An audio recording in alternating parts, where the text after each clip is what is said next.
Good afternoon. For the last time, in the context of this uh, doctoral seminar program of Charles V European Award Angela Merkel, the fortune of being together, guaranteeing and ensuring European cohesion. Personally, I want to say that it has been a great honor to be with you in these last 4 days. Something really touched me. One of the sentences that one of your colleagues said, it's a pity that this is finishing because despite the intensity of these days, and I think today was the most intense day of all, despite this, it seems like time flew. It's a shame that things like this finish. But I want to tell you that this is not the end. This is the beginning of a new relationship that we have established. I want to thank you for your attention, your participation, and your humanity. I hope that you go back home with a wonderful memory because that will help us keep working together. I want to thank everyone who were part of this adventure. Thank you to all the team. And that's why I want to finish by giving the floor to the captain. That is the highest honor. The captain in the ship that is guiding us in our sailing in these turbulent waters. Juan Piñero, the director of the European and Ibero-American Yuste Foundation. The floor is yours.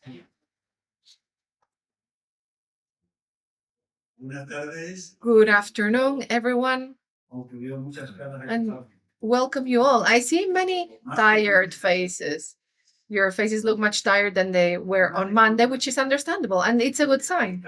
If I saw relaxed faces, I would think that you haven't made any effort this week. So I am happy to see that you are tired, that you are tense, because that's evidence that you have been working hard. So without any further ado, I will close this course. Hey, we're not finished yet. This doesn't mean that we're finished yet. I will share with you some reflections. One of the most outstanding dates for the Yuste Foundation is the celebration of the European Doctoral Seminar connected to the Charles V European Award. For Yuste, this seminar is one of the glimpses into the future of Europe. That is, the coexistence in one same space and at the same time of prestigious members of the academia with young people who have sufficiently demonstrated their research capability and who have been selected through tough competition by a highly qualified jury. Today marks the end of very intense days of work around the subject, the fortune of being together, securing and strengthening Europe's cohesion. This topic was proposed by Angela Merkel. Therefore, I would like to address my first words to Mrs. Merkel and to show my thanks. She received the Charles V European Award in the monastery on October 14th, 2021, in recognition of her long political career in the service of Europe, having been a staunch defender of the European integration process and of Europe's important strategic role on the international realm, so necessary in times such as these. I would also like to express Yuste's Foundation gratitude to Mrs. Merkel because thanks to her generosity, this seminar was able to give 18 grants, that is eight more than the usual number. Many good things have been said from this stand over the past few days. It would be presumptuous of me to try to improve any of it. But please allow me to offer a few brief reflections, beginning with the topic proposed by Mrs. Merkel. Let's read it carefully. We see that one part of it is joyful. the good fortune of being united. But then there is a second part that reveals darker clouds looming ahead, securing and strengthening Europe's cohesion. That need for cohesion only arises when we are experiencing complex, even critical times. This unsettling feeling of unease and the disquiet of living in a state of perpetual crisis are not only profoundly human emotions that disturb one's inner peace, but are also defining traits of modern society. Among us, there is a prevailing belief that we are experiencing constant times of crisis, regardless of its nature. This perception is as real as it is paradoxical because one cannot perpetually live in crisis. For a crisis to occur, there must be times of prosperity, with each taking turns. Only those who have experienced unhappiness can fully appreciate happiness, just as only those who have lost their health can truly value it. One need only glance at some of the events that have fueled the sensation of permanent crisis in Europe, starting in 1999 with the Kosovo War, followed by the 9/11 terrorist attacks and the Afghanistan War in 2001. Then we have the invasion of Iraq in 2003, the economic and financial crisis that began in 2008, Russia's occupation and annexation of Crimea in 2014, Brexit starting from 2016 onwards, the COVID-19 pandemic that erupted in the ominous years that bears its name, the beginning of Russia's aggression against Ukraine in February 2022, and the war between Israel and Hamas following the terrorist attacks of 7th of October 2023, which increasingly appears likely to become yet another war in the Middle East.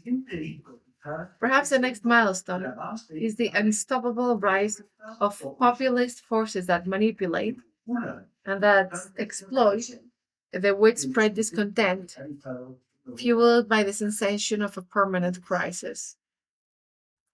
This is happening in certain European countries where they have either gained power or are on the verge of doing so.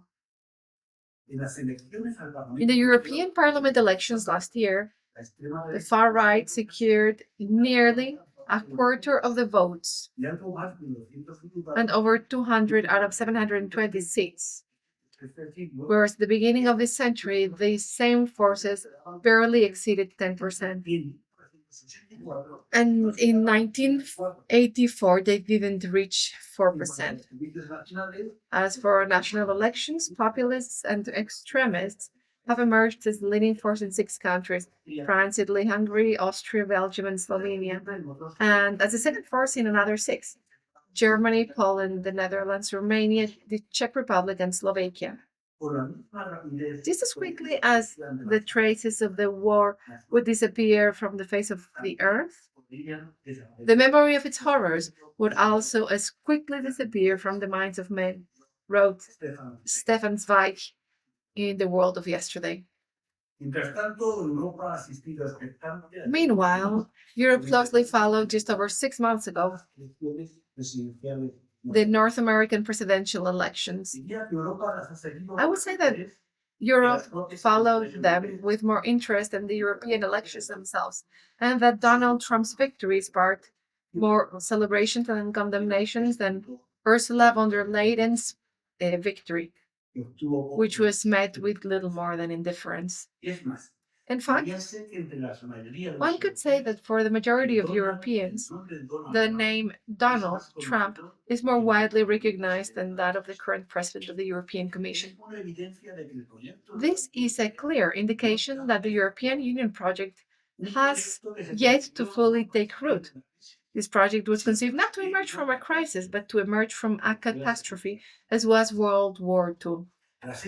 Following that disaster, the devastation was undeniable, and the economic project that later turned it turned into a political project was the best path, and I am convinced that it still is. However, something is clearly not being done right when our gaze turns towards Washington and not towards Brussels. This dependency reveals that we remain 27 small countries in the global context and sufficiently cohesive, and that we are weak on a national level as well. A brief look at the state of each member state's government is enough to see that few, if any, are exempt from trauma. Bertolt Brecht asserted that crisis takes place when the old has not died and the new has still not been born. And something like this is happening to us Europeans, with the added complexity that we expect the new to come from outside. And therein lies the issue. The solution, or at least the relief to the current situation, should not come to us through the hands of someone like Donald Trump, who garnered strong support from his fellow um, countrymen because they believe that he is good for them, but who look upon everything beyond their borders with overt superiority and a spirit of isolation. This is someone who incited an attack on his own country's parliament out of spite over an unfavorable election result. Someone who imposes new tariffs on our efforts, further suffocating our already ailing, foreign trade. Also under pressure from China. Someone who pushes uh, other states to increase their military spending. Someone who enthusiastically supports Netanyahu's aggressive policies. Someone who does not sincerely support Ukraine, which equates to a defeat for Western democracies, a threat to countries like Finland, Estonia, Georgia, or Moldova, and a nightmare for the Ukrainian people. Someone who, should a European country be militarily attacked, would be unlikely to activate Article 5 of the North Atlantic Treaty.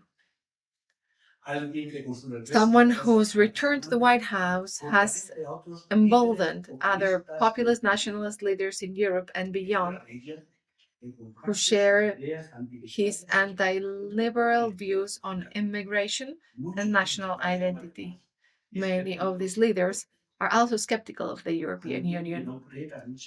Someone who does not believe in the fight against climate change, nor in the committed defense of human rights or multilateralism. Someone who announces mass deportations. Therefore, we may say that we're witnessing either the dawn of a new era or the consolidation of the permanent crisis. In the light of this, the European Union has no choice but to follow the approach we have applied in previous situations, follow our own path without compromising our values, establishing a coordinated strategy and rallying around a common project in coordination with other democracies aligned with the pillars on which the European Union was built: respect for human dignity, freedom, democracy, equality, the rule of law, and respect for human rights, including the rights of people belonging to minorities. In a society characterized by pluralism, non discrimination, tolerance, justice, solidarity, and equality between women and men. Article 2 of the Treaty of the European Union must remain our guiding star and compass. On 9th May, in this very place, Josep Borrell defined the European Union as the place where humanity has been able to build the best possible combination of political freedom, economic progress, and social welfare. Perhaps the only thing he left out is, and someone would prefer it not to remain that way. History shows that Europe grows stronger through overcoming difficulties. Let us hope this will not be the exception, as our future depends on it, with the added complexity that our strengthening must not uh, come at the expense of deteriorating relations with Washington, which presents Europe with a new and difficult challenge. Dear professors, dear colleagues, you have before you a great responsibility. Each of you are great in your field of knowledge. You are prestigious and admired people with an excellent professional career forged with hard work. These days, you have had an important challenge to transmit the teachings that you received from your teachers and that you nurtured in your lives to your students. The intellectual home that you live in does not belong to you. You don't own it. Rather, you are users who inherited it from many generations that preceded you. It is true that you have improved this home and you made it more comfortable. But there will come a day where you have to abandon it and hand it over to new generations, like the one that we have here this week. Today, you begin to open the door to them and to show them the premises. Tomorrow, they will occupy it, renew it, and improve it. This is ultimately what the life of a professor is about, the life of a researcher, a teacher, and this is why I can say with satisfaction that among you, the professors, there are 4 who, not long ago, were seated right here as students of this very doctoral seminar. Anna, Bettina, Frederick, and Maite Anais, who took the floor online. The students' satisfaction, the renewal of your commitment, not only with Europe, but also with humanity, the recognition of serious and responsible work, the admiration for those who achieve their goals, the fact that students will say proudly, I was in Yuste. This will be the reward that we will receive. Devoting one's life to this challenge, as you have done, professors, is hard work that will surely be rewarded beyond the personal satisfaction of a job well done. Dear students of the doctoral seminar, the fact of being here today proves that you are excellent students and researchers. And surely, you're nice people as well. You have not been selected in a draw, and you are not here by chance. Those of us who were members of the jury are fully aware of the high quality of the work you have submitted, and we congratulate you on being among the 18 best. You have come to this moment in your lives after many years of effort that surely began in your childhood. I am sure that behind each of you there is a story of study, effort, discipline, and some resignations of work in solitude and family support. And this is why you are here. But beware, despite all of that, you haven't achieved anything yet. Judgment and balance should be made at the end of a project, upon a long career, or at the end of life, not at such an early age as yours. It is a long race that you have just begun to traverse, and you are in an advantageous position, no doubt. But the important goal is the end. Do not give up and remain disciplined and full of excitement. One of these attitudes is worth nothing without the other. Thank you for all your commitment over these past days, I wish you the best. I wish you strength and encouragement as you face what lies ahead in life. And have a safe trip back home. I hereby bring the Charles V European Award Angela Merkel.